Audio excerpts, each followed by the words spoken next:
So final ಒಂದೇ ಒಂದು ಆಸೆ ಇದ್ದಿದ್ದು ನಮಗೆ ಕಪ್ಪು ಬರಲಿ ಅನ್ನೋ ಆಸೆ.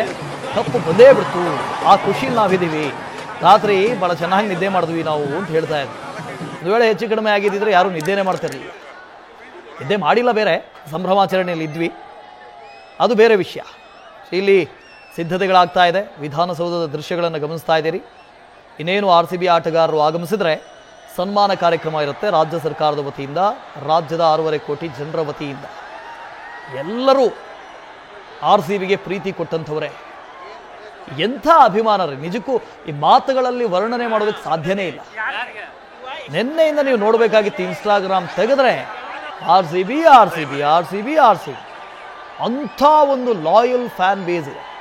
ಆದರೆ ಈ ಬಾರಿ ಒಂದೇ ಒಂದು ಬೇಸರ ಆಗಿದ್ದು ಅಂತ ಹೇಳಿದ್ರೆ, ಚಿನ್ನಸ್ವಾಮಿಯಲ್ಲಿ ಆಡಿದಂಥ ಎಲ್ಲ ಮ್ಯಾಚ್ಗಳನ್ನು ಸೋಲ್ತಾ ಇದ್ದಾರಲ್ಲ, ಅವೇ ಪಿಚ್ಗಳಲ್ಲಿ ಎಲ್ಲನೂ ಗೆಲ್ತಾ ಇದ್ದಾರೆ. ಚಿನ್ನಸ್ವಾಮಿಯಲ್ಲಿ ಆಡಿದನ್ನು ಮಾತ್ರ ಸೋಲ್ತಾ ಇದ್ದಾರೆ. ಯಾಕೆ? ಇಲ್ಲಿ ಗೆಲ್ಲಬೇಕಿತ್ತು ಅಂತ ಇತ್ತು. ಕೊನೆಗೂ ಕಪ್ಪು ತಗೊಂಡ್ಬರ್ತಾ ಇದ್ದೀವಿ, ಇದೇ ಮೈದಾನಕ್ಕೆ ತಗೊಂಡ್ಬರ್ತಾ ಇದ್ದೀವಿ. ನಮ್ಗೆ ಲಕ್ಕಿ ಮೈದಾನನೇ, ಆದರೆ ಈ ಬಾರಿ ಕಪ್ಪು ಗೆಲ್ಲಬೇಕಾಗಿತ್ತು. ಅದಕ್ಕೋಸ್ಕರ ಇಲ್ಲಿ ಬೇಡ ಅಂತ ಎಲ್ಲಾದರೂ ದೇವರು ತಡೆದ್ರು, ಆ ಥರದ್ದು ಆಗಿರಬಹುದು. ಸೊ ಫೈನಲಿ ನಾವು ಕಪ್ಪಿಗೆ ಮುಟ್ಟಿಕ್ಕಿದ್ದೀವಿ.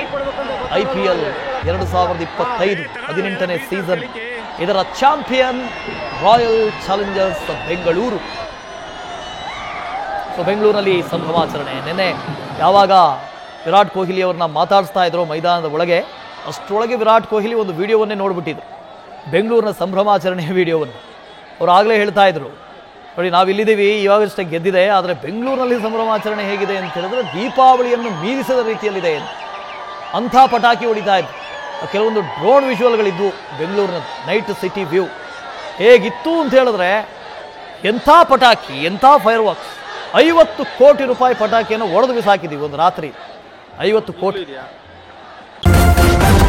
ನ್ಯೂಸ್ ಫಸ್ಟ್, ನಿರ್ಭೀತಿಯಿಂದ ನಿಮ್ಮ ಪರವಾಗಿ.